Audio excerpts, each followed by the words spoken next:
Super. Alors, bonjour à toutes et à tous. Alors, moi, je m'appelle Virgile, je travaille pour les éditions du Croquant, que je vais présenter rapidement pour ceux qui ne connaissent pas. Donc, on est une petite maison d'édition indépendante. On fait beaucoup de sciences humaines et on fonctionne sous la forme d'une coopérative. Cette maison, elle existe depuis 2009 et elle est actuellement gérée par Louis Weber et Arnaud Saint-Martin. C'est en fait une co-gérance. On publie le plus souvent des travaux de recherche en sociaux, en histoire, en sciences politiques, mais il nous arrive aussi de publier des essais, comme c'est le cas pour le livre de Farid. J'en profite pour donc vous présenter tous les deux. Donc on reçoit ce soir Farid Eliamni, donc l'auteur du livre Wissam Vérité,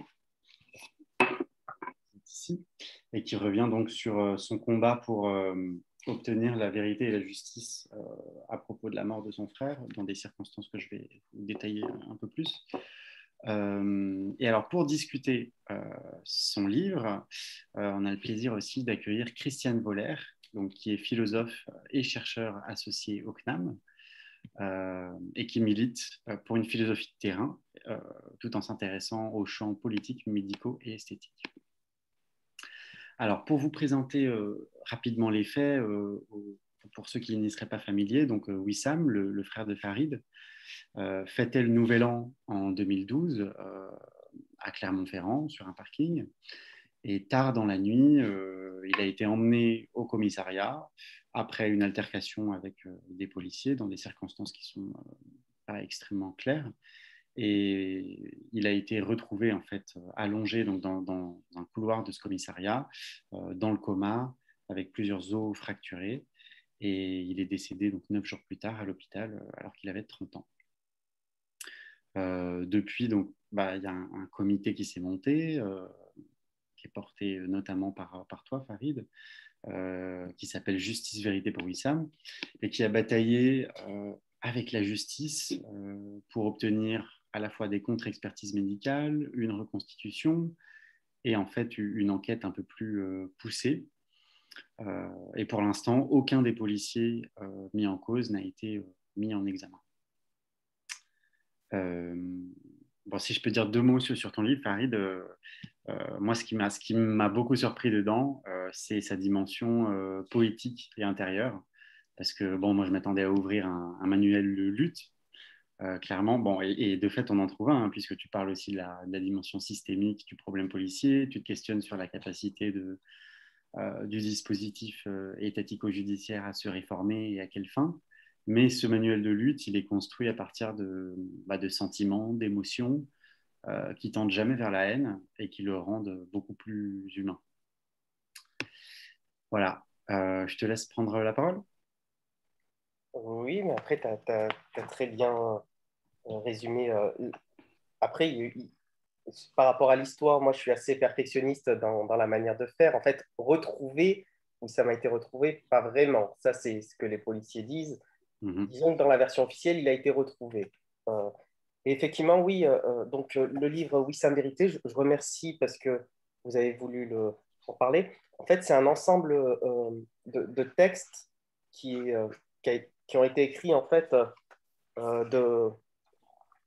depuis le début en fait jusqu'à novembre 2020, donc assez récemment. Et la différence entre ce livre-là et peut-être ce qu'on pourrait appeler des mémoires, c'est que c'est vraiment des mémoires, c'est-à-dire que ça a été fait, c'est un ensemble d'histoires, mais racontées à ce moment-là. C'est-à-dire que lorsque je parle, par exemple, de l'affaire de Rémi Fraisse, j'en parle à l'époque des faits. Et donc, ce qui peut être intéressant, je pense, dans ce livre-là, c'est qu'on voit à la fois mon avis, mais mon avis dans un certain contexte, mon avis situé. Et donc, on peut voir à la fois mes réflexions, mais on peut voir aussi l'évolution de mes réflexions. Et je pense ce qui est intéressant dans ce livre-là, bon, il a, comment dire, il a des avantages et des inconvénients, mais dans l'avantage, je pense qu'il peut être très intéressant, c'est que j'ai croisé énormément de familles et c'était pour moi très difficile de dire aux familles ce que je pensais à une date T, parce que j'avais l'impression d'être, et c'est souvent comme ça qu'on nous accuse, d'être dans une forme de, comment dire, dans une forme de, euh, dans, trop dans la théorie et voilà, c'est-à-dire que c'est trop à l'écart en fait de la réalité des personnes dans lesquelles je parlais. Donc presque trop dans la, enfin, j'ai pas le terme là, mais je suis, c'est assez trop extrême par rapport à leur vécu. Donc pour essayer en fait de faire comprendre aux gens pourquoi ce que je pense aujourd'hui, en fait, il fallait que j'explique pourquoi je pense et comment j'ai pensé ce que je pense aujourd'hui. Et donc, pour moi, il est destiné d'une part, en fait, aux familles qui viennent de perdre un proche ou qui ont perdu, qui ont été blessées, pour leur dire, voilà le point de départ d'une personne qui a été victime de violences policières et voici au fil du temps son évolution pour que vous puissiez comprendre aujourd'hui ce qui se passe et ce qui peut vous arriver d'une certaine manière. Donc, il est d'abord destiné, je pense, voilà, à ces personnes-là. Et puis, forcément, euh, il est aussi destiné, en fait, à laisser peut-être aussi une trace un petit peu dans l'histoire, quoi. Et c'est dire, voilà, il y a la version officielle qu'on voit un petit peu partout, et puis il y a notre version à nous, celle dont on pense. Et durant toutes ces années, bah, j'ai rencontré des personnes extraordinaires, par exemple Christiane Woller, qui, voilà, ou des personnes comme vous. Et donc, effectivement, il y a beaucoup de souffrance peut-être, mais j'ai aussi été gâté par les rencontres que j'ai vécues. J'ai vu à la fois le pire de l'humanité et le meilleur. Donc, et pour revenir simplement sur ce que tu as dit, quand tu dis ça ne va jamais vers la haine, en fait, si j'irais la haine de l'injustice, comme je l'écris dans le livre, Bien sûr. c'est l'amour de la justice. Donc en fait, alors Christiane pourra mieux le dire que moi, mais la conscience, c'est toujours la conscience de quelque chose. Toujours la conscience de quelque chose. C'est pour ça que nous, quand quelqu'un accuse de la haine, en gros, ça ne veut rien dire. C'est la haine de quoi? Et c'est l'amour de quoi? Voilà. Donc, ce que tu veux dire et ce que je pense aussi, c'est que ça ne verse jamais vers. Dans le livre, par exemple, je ne parle jamais de moi. Ça, on me l'a reproché. Je ne parle jamais de Wissam. Alors, peut-être la dernière fois que je l'ai vu. Parce que, en fait, j'essaie à chaque fois, dans tout ce que je dis et dans toutes mes actions, j'essaie toujours de me dire quelle est la position la plus juste que je peux avoir. Quelle est la position? Et la position la plus juste, c'est la position la plus inclusive, celle qui, euh, qui là aussi Christiane pourra dire, je dois parce que je dois, en fait. C'est pendant toutes ces années, les gens nous disent souvent, vous avez beaucoup de courage. Non, en fait, non, non, non, non, non, j'ai pas de courage. Et je comprends qu'on me dise ça, mais je n'ai pas de courage. Je fais ce que je dois faire. Je fais ce que je dois faire. C'est-à-dire qu'à un moment donné, quand je me lève, c'est parce que personne ne se lève. Sinon, je ne me lèverai pas. C'est ça que les gens. Voilà. Et ça, je le raconte à travers le livre, tous ces raisonnements, toutes ces impressions et toutes ces réflexions, qui Est-ce que, sont encore en route, Mhm. sont Est-ce jamais que tu dirais terminées. que tu étais quelqu'un de politisé avant 2012? Alors, je pense qu'on est toujours politisé. Mhm. Mais est-ce qu'on est bien politisé? Je crois que je n'avais pas conscience de certaines choses. Voilà. Il y avait un historien qui disait comprendre, c'est percevoir. C'est-à-dire qu'il y a des choses, tant que vous voulez, et la philosophie de terrain, là aussi, Christiane pourra en parler, c'est-à-dire que tant qu'on n'a pas vécu certaines choses, eh ben, je crois, c'est pour ça que moi, je n'en veux pas. Je n'en veux pas à mes détracteurs. Et j'essaie même, je les prends en compte dans le livre. C'est-à-dire que je n'en veux pas à ceux qui me critiquent. Parce que je sais qu'il y en a certains qui le font avec sincérité. Par contre, ce que je sais, c'est que j'ai des éléments, et je les apporte dans le livre, aujourd'hui, qui me permettent de penser de la manière, comme je vous dis, j'essaie d'être le plus juste dans ma pensée. Et ce que je pense, et c'est pour ça que quand j'ai ma pensée qui évolue, c'est que d'une certaine manière, et peut-être aussi, alors ça j'en parlais d'ailleurs avec un sociologue qui me faisait des retours sur le livre, bah peut-être que dans 10 ans, je vais changer aussi. Peut-être. Alors j'espère en bien, mais j'espère que les événements nous changent un petit peu. Est-ce que tu pourrais nous dire où on en est du point de vue de la justice dans cette affaire? Où en sommes-nous? Ça aussi, S'il te j'entends dans plaît. le livre, Virgile. Là, tu m'envoies un pic. Tu sais que j'aime pas cette question-là. Où, où vous en êtes, parce que ce qui me dérange dans cette question-là, comme je l'explique dans le livre, c'est qu'on peut rendre la personne extérieure à la situation. Mhm. Alors, récemment, on nous a refusé une D'accord. reconstitution très récemment, sous prétexte que la demande était trop tardive. Bon, maintenant, je commence à m'habituer, c'est-à-dire qu'en gros, euh, tout ce où on en est aujourd'hui, il y a une volonté de trouver toutes les excuses inimaginables pour ne pas faire preuve de responsabilité, si je pouvais résumer la chose. On en est là. On en est où on se trouve à trouver des excuses pour faire passer la pilule. On essaie, aujourd'hui, la mort est reconnue, l'intervention dans la mort de Wissam. Il a D'accord. fallu du temps, mais ils ont reconnu, c'est officiel, que Wissam est mort par la violence des policiers. C'est reconnu. Par contre, là où ils veulent aller, là où on sent qu'ils veulent aller, c'est qu'ils veulent rendre cette mort légalisée. Ils veulent faire en sorte Mhm. que, d'une certaine manière, il est légal de tuer une personne menottée. C'est ça qu'il faut comprendre, c'est qu'en fait, là, on est dans un combat entre le légitime et le légal. Eux, ils se disent, le légitime, on va le perdre, mais on va essayer de rendre légal sa mort pour que le légitime, pour faire croire à une forme de légitime, quoi. D'ailleurs, les policiers font entendre les mots qu'ils utilisent. Ils ne parlent jamais de légal, ils parlent toujours de légitime. Ils disent l'intervention était légitime, le truc était légitime, parce qu'ils font une confusion entre ces notions-là. Et de la même manière que j'en parle dans le livre, la notion de responsabilité, tout ce qui est lié à la justice font une confusion entre la responsabilité binaire et ce que je dis dans le livre. Pour moi, la responsabilité n'est pas binaire. La responsabilité, elle n'est pas binaire.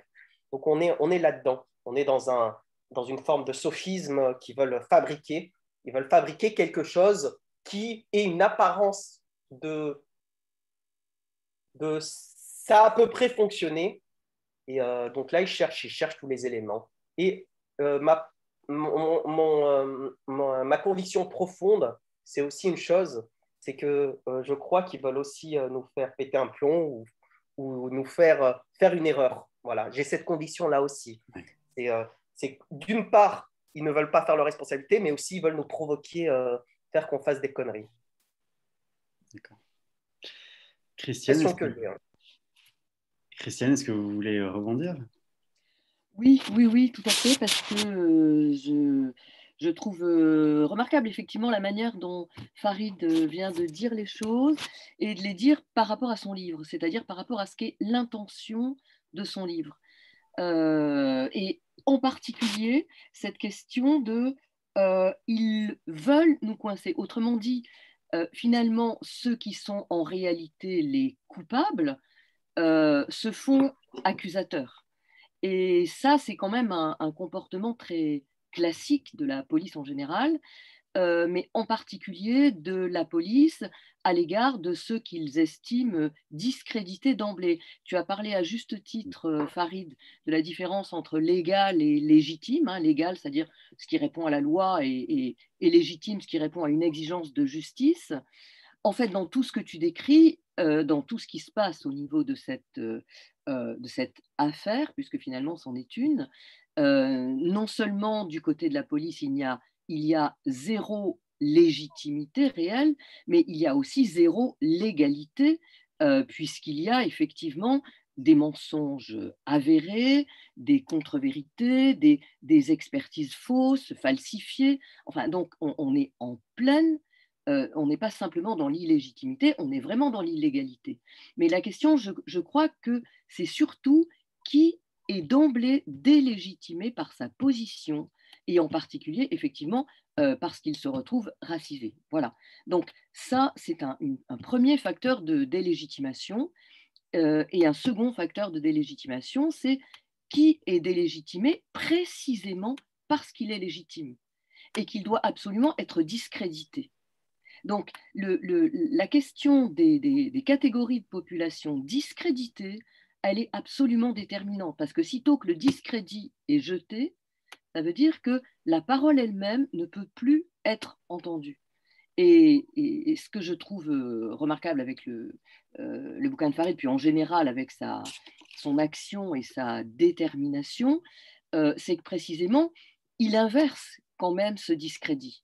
Comme tu le dis effectivement, Farid, ils veulent nous coincer, mais ils veulent nous coincer, ça veut dire en réalité, ils savent très bien à quel point ils sont eux-mêmes illégitimes, et le discrédit qu'ils tentent de jeter sur nous, en fait, ils ne parviennent pas à le jeter.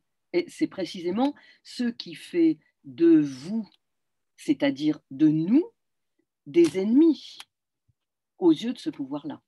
C'est-à-dire plus on est effectivement dans son juste droit, réellement, plus on devient des ennemis de ceux qui veulent abolir ce droit. Et actuellement, je pense que finalement, les familles des victimes sont doublement discréditées, à la fois en tant que racisées ou en tant que victimes revendiquant des droits, justement, mais aussi en tant que défenseurs des droits. Et il me semble que ça, c'est ce que, Farid, tu dis très bien, tu montres très bien dans ton livre, c'est que tu ne défends pas simplement ta famille, tu ne défends pas simplement ton frère, tu ne défends pas simplement une histoire, tu défends des droits qui doivent être défendus collectivement. Et à un certain moment, finalement, tu inverses le rapport aux valeurs républicaines.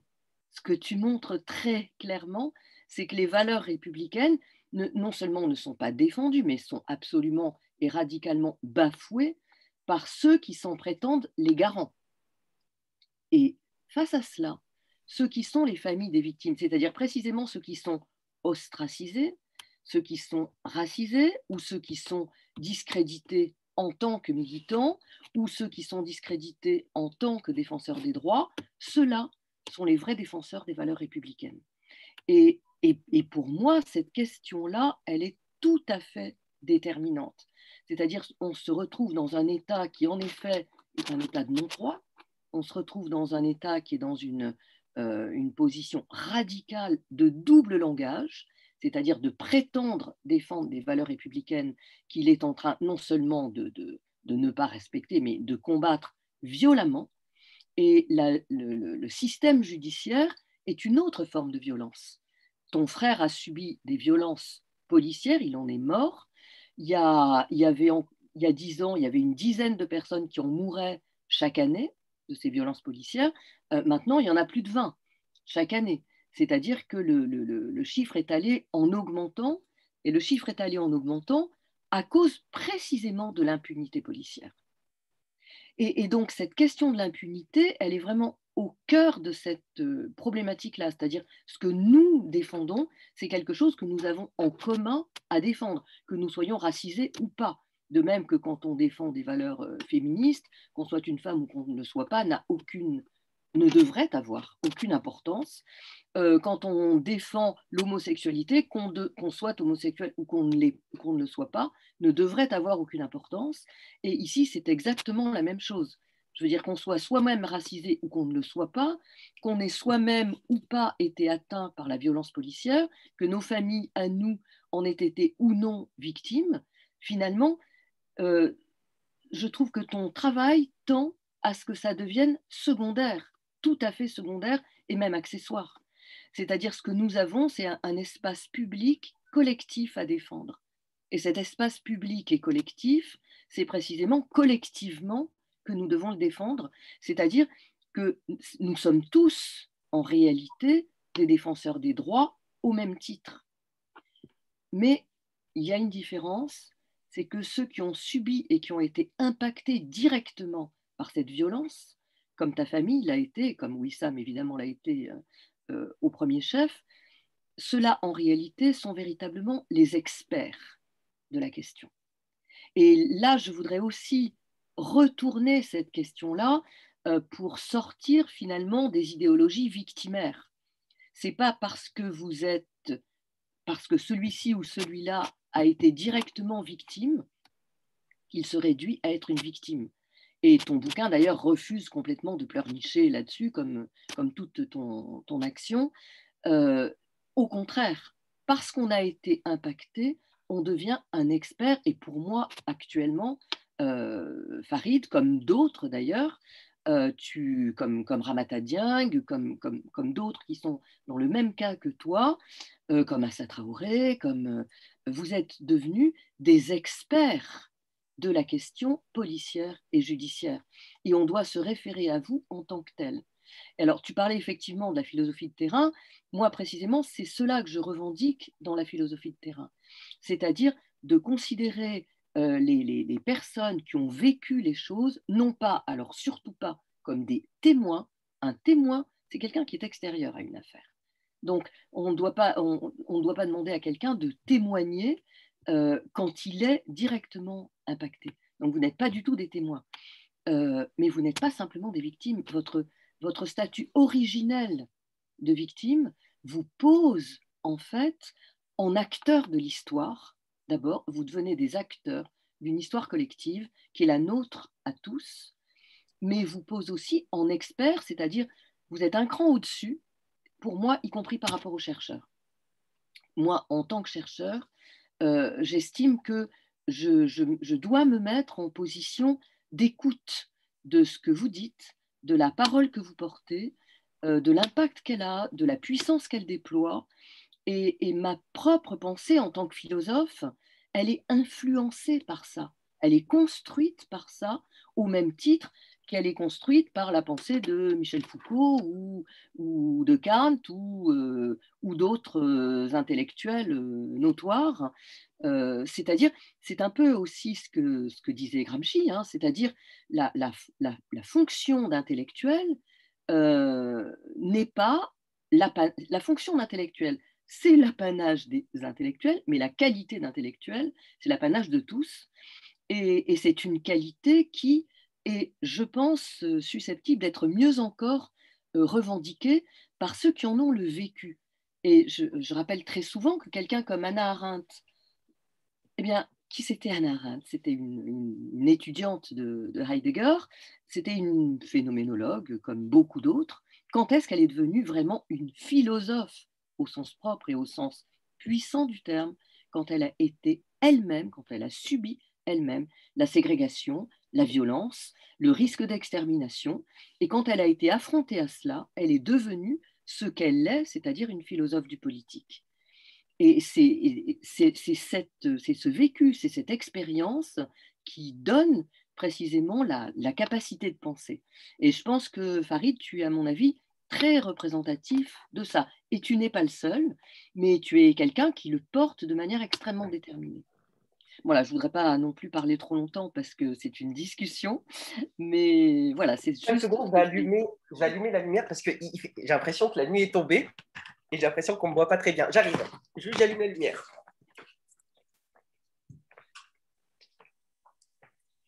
Désolé. C'est que je n'ai pas vu que la nuit était en train de tomber. Bah, merci beaucoup, Christiane. C'est, effectivement, en fait, il y a ces deux aspects-là. Mais en même temps, c'est pas que moi. C'est ça c'est pas que nous. C'est aussi toutes les rencontres que j'ai faites et toutes les rencontres que les familles font. Ça, c'est très important. Hein. C'est très important. Par exemple, cette histoire de victime, quand tu parles de ça, une fois, j'avais parlé avec quelqu'un qui m'avait, pendant longtemps, qui m'avait dit pourquoi c'était tellement important de rejeter le statut de victime. J'ai passé, et depuis toutes ces années, j'ai eu des échanges sur, et le livre en parle par exemple, notamment sur le féminisme, sur beaucoup de choses, où j'ai eu énormément de discussions. C'est pour ça qu'en fait, ce n'est pas simplement ma réflexion, c'est aussi, en fait, durant tous ces événements-là, aussi tous les apports, tous les échanges que j'ai pu avoir. Et aussi le fait de m'être cassé la gueule, comme dans un labyrinthe, en fait, de m'être cassé la gueule. Et c'est un petit peu tout ça. Quand Hannah Arendt, avec Heidegger, c'était un petit peu ça, la confiance qu'elle a pu lui porter, qui a fait qu'elle a imaginé certaines choses, quoi. Donc on est à la fois le fruit de sa pensée, mais aussi le fruit de son environnement de pensée, qui nous influence énormément, qui nous aide aussi à penser. Je t'interromps juste, Farid, pour dire que concernant Arendt, j'ai dit plutôt le contraire. C'est-à-dire que justement, il a fallu qu'elle sorte de l'influence de Heidegger pour finalement, à travers sa propre expérience politique, devenir une vraie philosophe du politique, qu'elle n'était pas aussi longtemps qu'elle était heideggerienne, et devenir une philosophe du politique pour dénoncer des idéologies que Heidegger, lui, avait parfaitement, au contraire, suivies, celle du nazisme. Alors là, par exemple, là, j'avais lu, par exemple, l'histoire de Göring, du frère de Göring, qui s'était en fait justement opposé à son frère. C'est-à-dire qu'effectivement, mais il y a aussi on peut s'affirmer à la fois dans l'opposition ou dans l'affirmation. Donc c'est aussi le produit de son opposition. C'est aussi, par exemple, avec ses parents. Voilà, bon, là, on va aller dans une longue discussion, mais je pense qu'on est à la fois en opposition, peut se construire aussi en opposition. C'est-à-dire qu'en fait, elle est peut-être sortie, mais c'est ça qui a pu faire en sorte que, par exemple, moi, quand je disais ça, c'est aussi, par exemple, même les critiques que j'ai reçues. Les critiques. C'est-à-dire qu'à un moment donné, les critiques que j'ai reçues m'ont construit, m'ont permis de me dire est-ce que j'accepte ou je n'accepte pas. C'est plutôt tout ça, voilà. C'était juste pour clarifier un petit peu ma pensée. Alors, Christiane, moi, il me semble que tu as soulevé un point intéressant, c'est en fait, tu as utilisé le mot républicain, valeur républicaine, bon, et c'est quelque chose qu'on entend un peu à tout bout de champ ces derniers temps dans la sphère politique. Et Farid, enfin, du coup, comment tu vois ça, toi, Alors, cette valeur républicaine? le mot républicain, bah déjà, en termes de définition, le mot république, il veut presque rien dire. C'est-à-dire que c'est un mythe hein, qu'on a inventé. Le terme république, c'est un ensemble. Alors, je crois que c'est dans la définition, il faudrait retrouver le terme, mais j'invite tout le monde à regarder dans Larousse le terme. C'est un ensemble, je crois, ça veut dire ça. Enfin, je crois que je l'ai quelque part sur mon ordi, mais c'est une organisation d'un certain nombre de personnes. Donc, en fait, c'est plutôt le mythe qu'on nous vend. Après, ce que dira certainement Christiane, et je le partage, en fait, c'est la République en soi, c'est Aristote qui disait ça, n'est pas mauvaise, c'est la déviation qui est mauvaise. C'est-à-dire qu'en fait, c'est la mauvaise utilisation, c'est qu'en soi, il y a des choses qui sont bien, mais quand la République est utilisée à des intérêts particuliers plutôt qu'à des intérêts collectifs, c'est là où elle est problématique. Quand on parle de police, quand la police vient, alors c'est très important dans la loi de sécurité globale, dit aux députés quelle loi voter, et que les députés disent on ne change pas la loi parce que la police nous a demandé, ça, en fait, c'est quoi? Ça veut dire quoi? Ça veut dire que c'est la police qui fait la loi au sens propre comme au figuré. Et c'est là où on assiste à une déviation. C'est pour ça qu'en fait, la République en soi, ça ne veut rien dire. C'est comment on charge la République, comment on charge les choses. C'est comme la justice. La justice en soi, ça ne veut rien dire. Une institution qui n'est pas juste, voilà.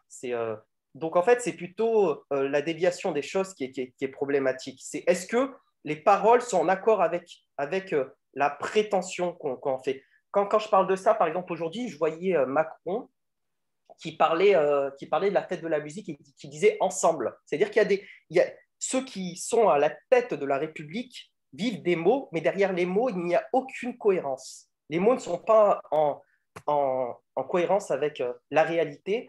Et pour moi, c'est ça beaucoup qui est problématique. C'est que je vois des experts qui ne sont pas experts. Je vois une justice qui n'est pas juste. Je vois des gens des gardiens des forces de l'ordre qui ne sont pas les gardiens des forces d'un certain nombre juste. Vous voyez? Et pour moi, c'est pas en soi le mot, c'est qu'est-ce qu'on en fait du mot. Ouais. Est-ce que tu peux nous donner des exemples? Si je peux... Vas-y, pardon, vas-y Christiane. Ouais, si je peux quand même dire un mot là-dessus, c'est que en fait, république, ça veut dire tout simplement la chose publique en latin, c'est-à-dire l'espace public, ce qui appartient à tous. Ça, c'est d'une part. Mais d'autre part, quand même en France, il y a une histoire de ce mot. Le mot a été revendiqué au moment de la Révolution française. Et en fait, il faut, je pense, surtout garder en tête qu'il y a une double tradition républicaine. C'est-à-dire, il y a la tradition issue, disons, du mouvement révolutionnaire, qui s'est traduite, par exemple, dans la Commune en 1871. Voilà, ça, c'est la Commune revendiquait bel et bien une tradition républicaine. Et elle était composée d'anarchistes, elle était composée de beaucoup de mouvements différents, mais elle revendiquait une tradition républicaine qui était celle effectivement d'un idéal révolutionnaire, c'est-à-dire d'un idéal de justice. Et puis, il y a une autre tradition républicaine, mais qui est aussi la tradition historique de la République française, c'est la tradition coloniale. Je veux dire, la Troisième République, c'est entièrement fondé sur l'histoire coloniale. Son succès, son triomphe, sa richesse, sa puissance économique se sont entièrement appuyés sur la puissance coloniale, comme d'ailleurs la puissance économique de la France du XVIIe siècle s'était appuyée sur la traite des Noirs et sur le Code noir. Donc, et cette tradition-là, elle existe.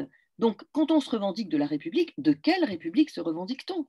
Et très clairement, cette seconde tradition, c'est la tradition qui est devenue dominante au sein des dirigeants républicains, comme l'indique d'ailleurs le nom du mouvement de droite qui s'appelle La République. Et ils n'ont pas tort. Oui, oui, en effet, ils représentent bien une certaine tradition de la République, qui est précisément la tradition qui a trahi entièrement les idéaux révolutionnaires et qui a entièrement trahi ce qu'elle établit à son frontispice, c'est-à-dire les idéaux d'égalité, de fraternité et de liberté. Donc, voilà, et ça, c'est ce qui, pour moi, établit le double langage républicain. Il y a véritablement un double langage. C'est-à-dire, les idéaux restent affirmés comme des coquilles vides, et toute la pratique va à leur rencontre. Et je crois qu'il faut être très conscient par rapport à cette question policière que, précisément à partir du moment où l'idéal de justice est intégralement bafoué, il est impossible qu'il n'y ait pas de mouvements sociaux, il est impossible qu'il n'y ait pas de revendications, il est impossible qu'il n'y ait pas ce que Jacques Rancière appelle la revendication de la part des sans-parts. C'est impossible que ce ne soit pas le cas. Donc, comment contrer ces mouvements-là dans la mesure précisément où on n'est pas légitime en tant que pouvoir, ce qui est le cas en particulier du pouvoir actuel. Il y a une seule manière de contrer ces mouvements, une seule manière de contrer les revendications sociales, y compris les revendications antiracistes, évidemment. Une seule manière, c'est juste de leur envoyer les flics et de les terroriser. C'est-à-dire, au nom de la lutte contre le terrorisme, entre guillemets, on a une véritable terreur d'État qui s'installe et actuellement, elle prend beaucoup d'ampleur, mais elle était sans arrêt subreptice et sous-jacente. Et justement, ce qui s'est passé pour Wissam en est tout à fait emblématique.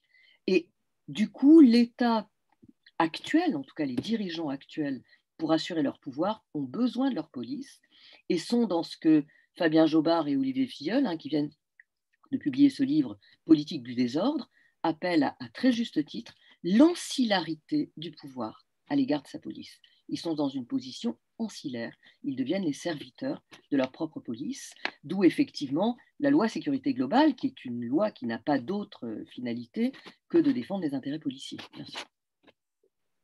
Alors, ce que je pourrais rajouter à ce qu'a dit Christiane, moi, ce qui m'a choqué dans la loi de sécurité globale, et j'en profite pour en parler, parce que j'ai l'impression que les gens n'en parlent pas assez.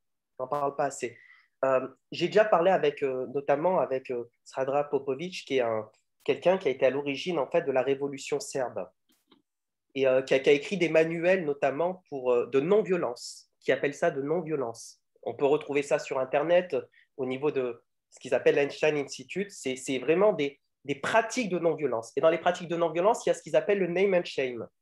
C'est-à-dire, en gros, nommer un policier, que toute la communauté sache qui c'est, et de dire, cette personne-là, voici comment elle agit. Et ça, c'est des choses dans des dictatures qu'ils autorisaient. Dans les dictatures.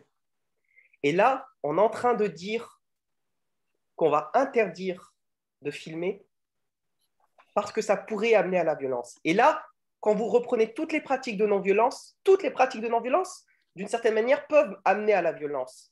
Les livres peuvent amener à la violence. Penser peut amener à la violence. Écrire peut amener à la violence. Mais ce n'est pas la violence. Ce n'est pas la violence. Et pour moi, il y a quelque chose sur lequel je voudrais appuyer, et autour de moi, j'insiste énormément, c'est qu'on est en train d'interdire des pratiques de non-violence pour contester les choses. C'est-à-dire que quand on commence à s'habituer à être interdit de manifestation depuis que Valls est au pouvoir. Mais avant, ce n'était pas possible, ça. On ne pouvait pas interdire une personne de manifester. Pourquoi? Parce que ça peut mener à la violence. On interdit de filmer parce que ça peut mener à la violence. Eh ben, je trouve que là, et c'est ça, moi, qui m'inquiète énormément, et nous aussi, c'est la même chose, dans la manière de nous interdire à nous d'avoir une justice non violente. On nous interdit d'avoir une justice non violente. Ça fait partie, en fait, du même courant. C'est-à-dire qu'on interdit aux gens d'obtenir les choses, on les coince. Et la manière de coincer est la même. Et la même. Et la même.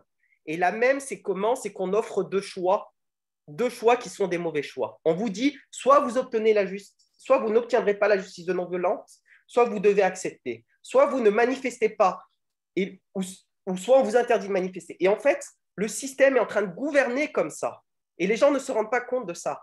On fait deux choix, c'est la fameuse choisir entre six, il y a une expression comme ça, c'est-à-dire c'est deux choix. Et si vous regardez les préfets, ils sont tout le temps comme ça. Ils vous offrent deux choix, et c'est deux mauvais choix. Les élections, c'est pareil, c'est deux mauvais choix. Là, tout est gouverné comme ça, avec deux mauvais choix. Et dans les deux choix, si vous ne choisissez, soit vous choisissez un truc et on vous dira, mais vous avez choisi, vous êtes responsable, ou soit vous ne choisissez pas et on vous dira, donc vous prenez le pire choix. Et en fait, on est dans un truc complètement aliénant, en fait.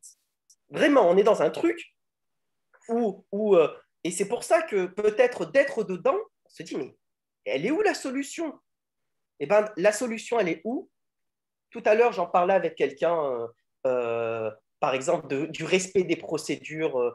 Je t'en avais parlé à toi, Christiane, que dans le Sud, par exemple, on m'avait raconté ça, qu'il y avait un jeune qui était mort, ben, on interdit à sa famille d'aller enterrer son proche. Par contre, on n'a pas interdit au maire de la ville d'emmener tout le monde. C'est-à-dire qu'on est en train de faire un truc où les procédures, les lois, tout ce qui est un petit peu légal est fait contre le peuple, est fait contre lui, c'est-à-dire qu'on est on est en train de faire que les gens, d'une certaine manière, leur seule possibilité de se libérer, c'est la violence. C'est ça qui est grave. C'est que j'ai l'impression, je suis pas, vous verrez autour de moi, je suis pas quelqu'un de violent, mais ils sont en train de créer une situation où la seule possibilité de se libérer est la violence. Et lorsque vous allez être violent, on vous le reprochera. Et si vous êtes non violent, eh ben ça vous est interdit. Et on est dans une situation comme ça, qui est pour moi affreuse. Affreuse parce que, et par rapport à cette situation-là, comme tu dis très bien, Christiane, en fait, lorsque tu es témoin de ça, lorsque tu es témoin de cette situation-là, comme moi, parce qu'il y a des personnes dans des dictatures qui on autorise de filmer, de nommer les gens, et on est en train de nous dire dans notre République à nous qu'on ne peut pas. Et bien, lorsqu'on est témoin de ça, c'est presque, on ne peut pas se taire. C'est un devoir de parler. C'est un devoir. C'est vraiment, là, on est dans une situation de devoir. Parce qu'on ne peut pas accepter que les choses soient en place, quoi. Que les choses, qui est cette manière de faire, quoi. En gros, c'est j'ai la force de te dire de te taire et tu vas te taire. Bah non, c'est pas possible. C'est pas possible. Ça peut pas fonctionner comme ça. Et d'ailleurs, ça pourra pas fonctionner comme ça longtemps, malheureusement. Malheureusement, on peut pas. Alors aujourd'hui, ça fonctionne parce en disant c'est minoritaire. Mais la question, elle n'est pas, comme je le dis dans le livre, la question, elle n'est pas si vous êtes minoritaire ou majoritaire. La question, elle est si vous avez raison ou pas raison. C'est ça la question qu'il faut se poser. Merci Farid. Christiane, est-ce que tu veux conclure avant qu'on prenne les questions? Peut-être en disant qu'il y a une sorte, justement, y compris j'allais dire, ouais, dans des processus comme la loi sécurité globale, qui sont des processus profondément pathogènes, il y a un aveu, en réalité, et je pense qu'il faut aussi le prendre de cette manière, il y a un aveu d'illégitimité de la part du pouvoir lui-même. Donc, et je crois que nous devons aussi nous saisir de cela, c'est-à-dire toutes les occasions d'arbitraire du pouvoir sont autant d'aveux d'illégitimité. Dire on ne doit pas filmer la police, ça veut dire on sait très bien que la police fait des choses absolument inacceptables. Donc, c'est véritablement un aveu. Si quelqu'un ne veut pas être vu, c'est qu'en effet, ce qu'il fait est absolument irrécusablement illégitime. Et je crois qu'il faut retourner les choses de cette manière, c'est-à-dire qu'il y a un moment où il faut pas simplement, comment dire, s'insurger, se mettre en colère, etc., mais pointer du doigt en disant, ben voilà la preuve, et vous êtes pris la main dans le pot de confiture. C'est un peu de cet ordre-là, et pour moi, actuellement, participer à délégitimer les pouvoirs en place, c'est une véritable action politique. Et c'est une action politique très forte. Parce que précisément, tout pouvoir, bon, Bourdieu le disait très bien, mais il n'est pas le seul, ne repose que sur une forme ou une autre de légitimité. Et là, il y a beaucoup de processus d'illégitimation qui sont en cours. Et parmi ces processus d'illégitimation, il y a en effet cette évidence manifeste de la montée en puissance des violences policières et de la montée en puissance des violences contre les défenseurs des droits et des attaques contre les défenseurs des droits. Donc là, il n'est plus question de dire est-ce que c'est une dictature, est-ce que c'est ceci ou est-ce que c'est cela. Il est question de dire que l'espace démocratique a été totalement vampirisé et que cette vampirisation-là, nous avons effectivement à la mettre en évidence. Voilà. Merci Christiane. Alors, à ceux qui nous regardent, vous pouvez poser vos questions dans le chat. Donc, si vous baladez votre souris sur l'écran, vous allez trouver un petit onglet « Converser ». Je te l'avais dit, hein, Virgile, qui a été intéressante, Christiane. On a touché à beaucoup de sujets là, qui mériteraient d'être creusés, je trouve. Alors, je ne sais pas si les gens qui sont connectés en Facebook Live peuvent... Il y en aurait encore tellement à dire. Vraiment. Alors, pour les gens du Facebook Live, vous pouvez m'envoyer vos questions éventuellement par mail à l'adresse que je viens de saisir. Alors, en attendant, je voudrais appuyer sur une chose. Dans le livre, je parle des réformistes et des révolutionnaires. Quand on parle un petit peu de son expérience, vous savez, je parle un petit peu du toyotisme dans le livre. Comment Toyota, le lendemain de la Seconde Guerre mondiale, a appris et s'est amélioré. Aujourd'hui, les démarches d'amélioration reposent aujourd'hui en entreprise sur ce qui se passe dans le domaine automobile, parce que c'est là où la concurrence est la plus forte. C'est-à-dire qu'aujourd'hui, si vous êtes obligé de vous améliorer, c'est un devoir de vous améliorer, sinon vous vous effondrez. Sinon, vous perdez la concurrence. La concurrence est tellement forte. Et ben, dans le domaine de l'automobile, d'une certaine manière, quand un produit est défectueux à la fin, on ne se pose pas la question de le client n'est pas mécontent, et mécontent, on ne se dit pas, mais c'est la faute du client et tout ça. On considère que le client a toujours raison. Un client mécontent, il a toujours raison. Et on se dit, Toyota, par exemple, il y a une voiture qui a eu un problème de pédale, ils ont apporté 1 million de voitures, et ils ont cherché une solution. Ils ont dit, qu'est-ce qu'on peut faire pour éviter que ça ne se reproduise plus? 1 million. 1 million. Parce qu'ils considèrent en fait que les problèmes sont des opportunités. Et je crois que quand vous regardez dans la police, tous ceux qui sont à l'intérieur, ils ont réfléchi à l'intérieur de la police. S'ils venaient par exemple de Toyota, s'ils voyaient comment eux font pour d'une certaine manière, eh ben peut-être qu'ils verraient qu'il y avait... Parce qu'il y en a certains qui pensent que ce n'est pas possible, que c'est nécessaire. Alors que comme je vous disais, Toyota, ils se posent la question, ils se disent qu'est-ce qui ne va pas et qu'est-ce qu'on peut mettre en place? Quel système de contrôle on peut mettre en place? Et ils ne disent jamais c'est la faute de l'opérateur. Ils ne disent jamais c'est la faute du client. Ils se disent c'est la faute, il faut qu'on trouve une solution pour que ça ne se reproduise plus. Et avec l'ensemble des violences policières, avec l'ensemble des injustices, et là je ne parle pas simplement des violences policières, mais des injustices en général, même des fausses expertises et tout ça. Il y a des fausses expertises. Il n'y a personne qui se dit qu'est-ce qu'on peut mettre en place pour éviter que ça se reproduise. Il y a des personnes qui perdent un bras, personne ne se dit en place, on se dit c'est la faute, il n'avait qu'à pas ramasser. Il y a des personnes qui meurent, on se dit ouais, mais on va interdire. Vous voyez? Et en fait, on est dans un truc où ceux qui nous gouvernent n'y croient même pas. Ils n'y croient pas. C'est nous qui croyons. C'est nous qui croyons que c'est possible. Et moi, je considère qu'on peut s'améliorer. On peut vraiment s'améliorer. Et ce n'est pas aussi compliqué de s'améliorer de ça. La seule chose qu'il faut, c'est qu'il n'y ait pas à la tête de la police quelqu'un qui dit « je vais soutenir les enquêteurs Viry-Châtillon qui ont menti ».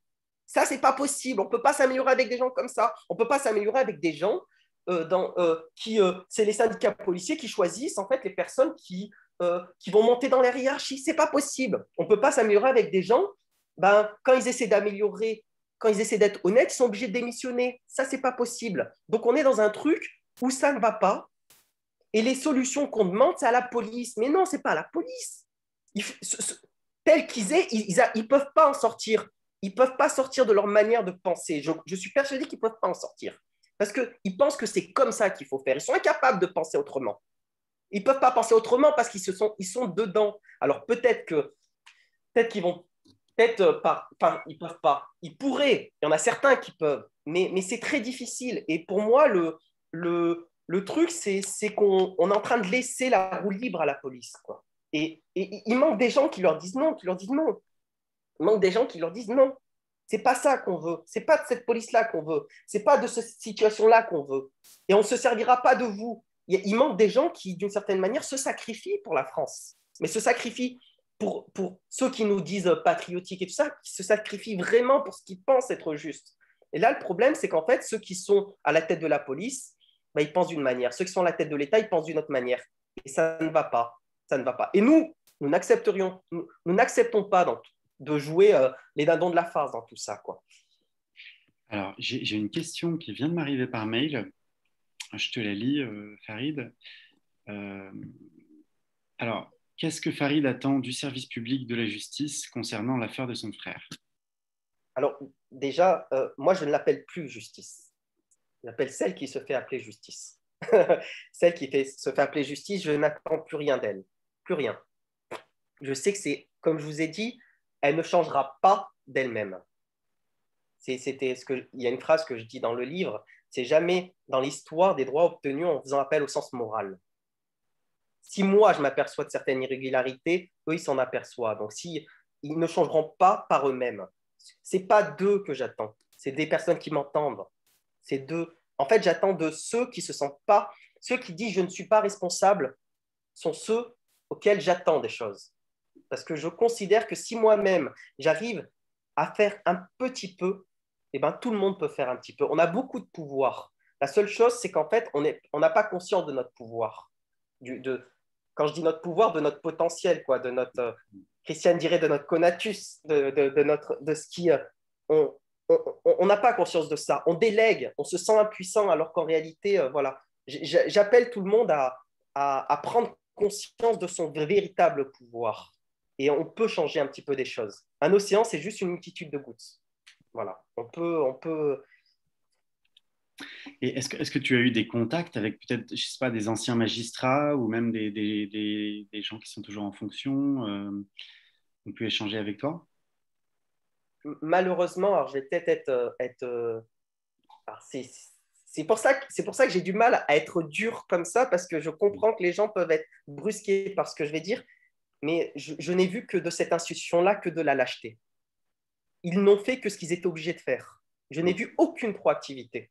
Aucune. Vous savez, il y a un des 3 témoins qui habite à proximité du palais de justice. Il suffit juste demain que le juge d'instruction se lève, prenne le tram, aille parler aux témoins pour avoir les choses. Un minimum de proactivité. Si c'était une affaire de terrorisme, de pédophilie, quelque chose, ou une histoire s'il y avait un intérêt, il l'aurait fait. Mais vous ne pouvez pas forcer des gens à être proactifs, en fait. Ils se cachent derrière des procédures, ils se cachent derrière des choses. Et là, nous, on est dans une situation coincée. Et ils voulaient, et c'était normal, en fait, c'était écrit d'avance. On est dans une situation où on va être de plus en plus coincé. Parce que, d'une certaine manière, ils nous demandent, ils voudraient, et alors c'est pour ça que j'insiste, ils nous font payer le fait qu'on ne veuille pas négocier avec la vérité. Parce que pour eux, dire que Wissam est mort de pliage est une manière de négocier. Il n'est pas mort de drogue, mais en même temps, on ne va pas reconnaître qu'il est mort de coup. Donc, on va dire qu'il est mort par une mauvaise technique. Vous acceptez ça? c'est bon, on est gagnant-gagnant. Mais ce n'est pas ce qui s'est passé. Bien sûr. C'est pas ce qui s'est passé. Il y a des policiers qui disaient qu'ils parlaient dans le couloir du commissariat. Il y a des témoins qui ont vu et entendu Wissam. Il y a des choses, on ne peut pas négocier avec la vérité. On ne peut pas négocier et on ne doit pas négocier avec la vérité. Parce que lorsqu'on négocie avec la vérité, et malheureusement aujourd'hui, celle qui se fait appeler justice, elle négocie avec la vérité. Elle négocie avec la vérité. Mais Moi c'est pas possible. Je ne peux pas négocier avec la vérité. Je ne peux pas. Parce que si je négocie avec la vérité, en fait, ça voudrait dire que d'une certaine manière, je négocie sa mort. Je négocie avec des choses qui me sont. Je ne peux pas. Pour eux, c'est comme jouer aux échecs. Bon, bah, je perds un pion, j'en gagne un. Bah, non, mais moi, c'est pas ça, moi. Moi, je ne peux pas négocier avec ça. C'est quelque chose qui. Et ça, on me le fait payer. Mais c'est pas grave. Mais je voudrais quand même ajouter quelque chose concernant l'institution policière et l'institution judiciaire. Ce sont effectivement des institutions et ce sont des institutions qui en réalité sont multiples. Au sein même de la police, il y a des corps de police différents et il y a dans un certain nombre de ces corps de police des gens qui tentent de faire valoir une position différente de la position dominante actuelle. Et qui effectivement, d'ailleurs pour cette raison, se font éjecter. Alexandre Langlois en est évidemment un exemple, mais je voudrais dire aussi au sein de l'institution judiciaire, le syndicat de la magistrature est un syndicat au contraire qui revendique contre les pratiques dominantes de la magistrature, et c'est un syndicat de magistrats, donc, et qui est très engagé, à gauche, et qui s'est d'ailleurs construit dans cet engagement-là et qui d'ailleurs pour cette raison est lui-même harcelé, il a été poursuivi pour cette raison-là. Donc moi je travaille au sein de l'Observatoire de l'enfermement des étrangers, par exemple, je travaille avec des magistrats, avec des représentants du syndicat de la magistrature, qui sont des gens non seulement honnêtes, mais extrêmement engagés politiquement. Et parmi les juristes, quelqu'un comme Karine Parot, par exemple, qui a publié ce livre magnifique, Carte blanche, l'État contre les étrangers, c'est une juriste, et c'est une juriste extrêmement engagée et radicalement opposée aux politiques actuelles. Donc je crois qu'il faut aussi dire cela, c'est-à-dire que toute cette dimension oppositionnelle au sein même des corps de l'État, elle existe. La question, c'est effectivement qu'elle est minoritaire, qu'elle n'est pas dominante, et qu'il y a une notabilité institutionnelle qui pousse à des engagements clairement à droite, à l'encontre précisément de cet autre versant de l'idéologie républicaine, qui est le versant qu'on affiche sans jamais le respecter. Mais beaucoup de gens, enfin le syndicat de la magistrature en particulier, pour les magistrats, est entièrement engagé dans cette défense des droits. Et au GISTI, par exemple, quelqu'un qui est une juriste remarquable, Daniel Lutschak, s'est fait attaquer au sein même de l'Assemblée nationale pour sa position de défenseur des droits. Voilà, donc je crois qu'il faut aussi mettre en évidence cela et mettre en évidence, en fait, que la problématique est une problématique structurelle. C'est évidemment pas une problématique de personne, c'est une problématique structurelle, c'est-à-dire que l'État français s'est doublement construit. Il s'est construit contre les droits et il s'est construit pour les droits. Et actuellement, c'est le versant opposé aux droits qui est effectivement le versant dominant au sein de l'administration judiciaire comme au sein de l'administration policière. Je crois effectivement, tu as raison totalement, Christiane, en disant qu'il y a des policiers qui essaient d'être le plus honnête possible. Alors, à un moment donné, dans le livre, j'en parle de ça. C'est pas, Farid, ce n'est pas ce que je dis. Je dis pas il y a des policiers qui tentent d'être le plus honnête possible. Je dis il y a des courants. C'est pas des policiers individuels. Il y a des courants au sein de l'administration policière et au sein de l'administration judiciaire. Alors, ce sont des courants de défense des droits. Voilà. Et je pense que ces courants, évidemment, ils sont extrêmement minoritaires, mais je pense qu'on doit, non seulement on peut, mais on doit s'appuyer sur eux si on veut pouvoir faire valoir les droits. Les juristes nous sont indispensables et il faut vraiment s'appuyer sur eux. Il y a des courants, effectivement, qui cherchent à être le plus honnête possible. Je me suis longtemps posé cette question-là. Je me suis dit, par rapport à ces personnes-là, quel doit être mon comportement à moi? je me suis posé cette question-là. Il y a des policiers qui m'ont dit, je n'ai jamais mis des claques à des personnes qui, je me suis fait cracher dessus, je me suis fait plein de choses, j'ai jamais fait ça. Quel est le comportement à avoir avec ces gens-là? C'est très difficile. Ça apporte on se dit, d'une certaine manière, ça apporte une question de conscience. Qu'est-ce que je dois faire par rapport à ça? Je crois que moi, je me suis posé cette question-là et je vais donner mon avis personnel. Personnel. Moi, je suis dans une situation, je me considère dans une situation, mais c'est dans la situation dans laquelle je suis. Je suis comme un résistant pendant la Seconde Guerre mondiale. Comme un résistant pendant la Seconde Guerre mondiale. C'est-à-dire que j'ai vu des affiches où il y avait les Allemands vous protègent et tout ça. Il y avait des affiches comme ça pendant la Seconde Guerre mondiale. Mais la question n'était pas de savoir s'il y avait des Allemands qui se comportaient bien ou mal. La question, elle était le pouvoir, aujourd'hui, il est pris par qui? Il est là le problème, c'est que le résistant, il ne pouvait pas attaquer l'Allemand en se disant ouais, mais peut-être lui, il est gentil, peut-être que lui, il me protège et tout ça. La question, il y en a certainement. Il y a des courants certainement. Mais le problème qu'il y a, c'est ceux qui ont pris le pouvoir. Et derrière ces personnes-là, il y a cela. Et donc, pour moi, il y a ce problème-là. C'est-à-dire, moi, je me considère comme pendant cette... Eh ben, que faisaient les résistants? Ils se disaient, malheureusement, aujourd'hui, on me met dans une situation où je n'ai pas d'autre choix. Quand tout à l'heure, je vous parlais de violence et de non-violence, c'est qu'on ne fait que réagir. C'est-à-dire que moi, malheureusement, les juristes, tout ça, là, ils ont beau faire tout, ils ont beau parler, tout ça, et ben moi, le jour où des policiers diront publiquement c'est anormal ce qui s'est passé avec Wissam, le jour où des policiers le diront, le jour où des juristes diront publiquement c'est anormal, je ne l'accepte pas, alors là, peut-être que oui. Mais pour le moment, je suis désolé, peut-être qu'à leur place, je ferai la même chose. Et peut-être mais ils sont dans une situation où je n'ai pas d'autre choix de les combattre. Parce que la situation est la suivante. C'est malheureusement ça. Donc je crois on est là-dedans. Il faut pas, c'est pas une question de morale, c'est une question de pouvoir. De pouvoir. C'est qu'aujourd'hui, ils sont dans le pouvoir, ces gens-là. Alors peut-être qu'ils essaient de changer les choses, mais tant que le pouvoir sera comme ça, eh ben, ça sera nos ennemis. Et ils doivent être considérés comme nos ennemis, même s'ils peuvent être utiles, même s'ils peuvent être gentils, eh ben, malheureusement, ils sont dans cette situation-là de la même manière que les Allemands pendant la Seconde Guerre mondiale étaient dans cette situation-là.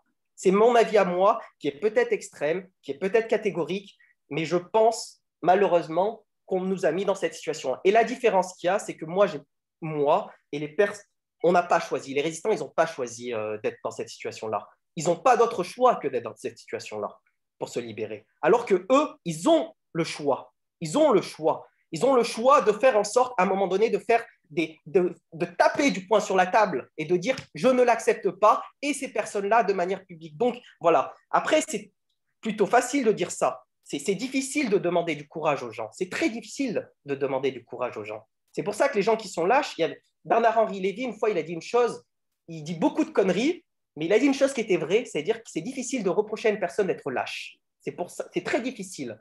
Mais malheureusement, je trouve que dans cette justice-là, les magistrats, collectivement, se comportent comme des lâches. Comportent comme des lâches. Et il n'y a pas plus lâche que des magistrats aujourd'hui, comme il n'y a pas plus orgueilleux que des policiers aujourd'hui. Je n'ai jamais vu dans un système plus lâche que ce système-là. Parce qu'à un moment donné, quand il y a de fausses expertises, aujourd'hui, il y a des gens, il y a des enfants, on a enlevé la garde à des parents pour des fausses expertises. On a mis en prison des gens, des parents, pour des fausses expertises. Et bien, ces personnes-là, à un moment donné, ils doivent être prêts à dire non, coûte que coûte. Coûte que coûte, ils doivent être prêts à dire non. Parce que la prochaine fois, ça veut dire qu'ils sont complices lorsque d'autres parents seront envoyés en prison par rapport à des scouts-là. Et dans les fausses expertises, qui est pour moi l'une des pires, au-delà des violences policières, et je suis content que ce soit enregistré parce que vous verrez que ce que je dis est très vrai. Les fausses expertises, aujourd'hui, c'est l'une des très grandes problématiques. Et pourquoi on ne les entend pas parler? Parce que c'est utile, les fausses expertises. Et je crois que, voilà, moi, je suis dans une situation, malheureusement, qui est peut-être extrême, mais c'est ma situation à moi. Mais Christiane, je suis d'accord avec toi. Hein. C'est juste non, que mais non, Farid, je veux juste ajouter un point. Ce que tu décris, c'est-à-dire être résistant, C'est exactement ce que sont les membres du syndicat de la magistrature. Ce sont des résistants et ils le paient souvent de leur poste, tu vois. Donc voilà, c'est tout. Et ce sont des magistrats. Et ça existe. Voilà, comme ça, tu es rassuré, ça existe. Bon, si ça vous va, je pense qu'on peut s'arrêter là pour aujourd'hui, puisque Farid, tu as tout un programme cet été dans Oui. différentes librairies. Il n'y avait pas plus de questions? Oh, bah moi, j'aurais pu rester toute la soirée, là. Bon, et oui, alors si vous voulez suivre les différentes librairies et les différentes rencontres qu'on va faire avec Farid, nous, on le partage sur le compte du Croquant. Et Farid, de son côté, j'imagine, fait suivre aussi l'info sur son site. Peut-être tu peux redonner l'adresse. Alors, il y a un Facebook Justice Vérité pour Wissam. Alors, j'utilise moins depuis que je sais qu'il y a un pourcentage de personnes. Par contre, j'utilise beaucoup plus Twitter et le blog. Et donc, Justice et Vérité pour Wissam. Alors, par rapport aux différentes dates, donc ce week-end, je dois être à Saint-Étienne. Je remercie les personnes qui m'ont invité. Je dois être aussi alors, je crois que c'est le 10. C'est le 10. Je dois être aussi à Clermont-Ferrand dans la librairie des Volcans. Je dois être à Montpellier aussi le 17. Et faut que je fasse attention de ne pas en oublier. Puis il y en a une prochaine que tu. Voilà, une prochaine date à Paris, début juillet, a priori. On n'est pas encore sûr à 100% de la date. Voilà. Et puis, voilà. Moi, je vois le livre comme un début. Voilà. C'est pour ça que maintenant, il restera beaucoup de choses à faire. Mais j'invite toutes les personnes à, à combattre la question des injustices en général avec cette conviction-là que j'ai, c'est que lorsqu'on se bat pour les droits, comme disait très bien Christiane, même sur les droits des femmes, eh ben, on fait résonner les droits de tous. On fait vraiment résonner les droits de tous. Et lorsqu'on touche à ça, en fait, on touche à quelque chose qui... Il y a beaucoup de souffrance, vous m'avez entendu, avec beaucoup de... Mais on touche aussi à quelque chose de très beau, vraiment de très beau. Donc, je suis à la fois très... c'est très triste, mais aussi je suis gâté de toucher à toute cette beauté-là. Et je vous donne rendez-vous bientôt pour parler du livre et pour d'autres manifestations, parce que d'une certaine manière, eux, ils ne lâcheront pas le pouvoir, ça maintenant j'ai compris, ils ne lâcheront rien. Donc il faut s'organiser et voilà, organisons-nous. Organisons-nous intellectuellement, organisons-nous collectivement pour les droits de tous, toujours pour les droits de tous, et jamais contre les droits des autres. C'est un bon mot de la fin, je crois. Merci Farid et merci Christiane. Et merci à vous pour l'invitation. Bon, allez, bonne soirée à tous. Au revoir. Bonne soirée. Au revoir.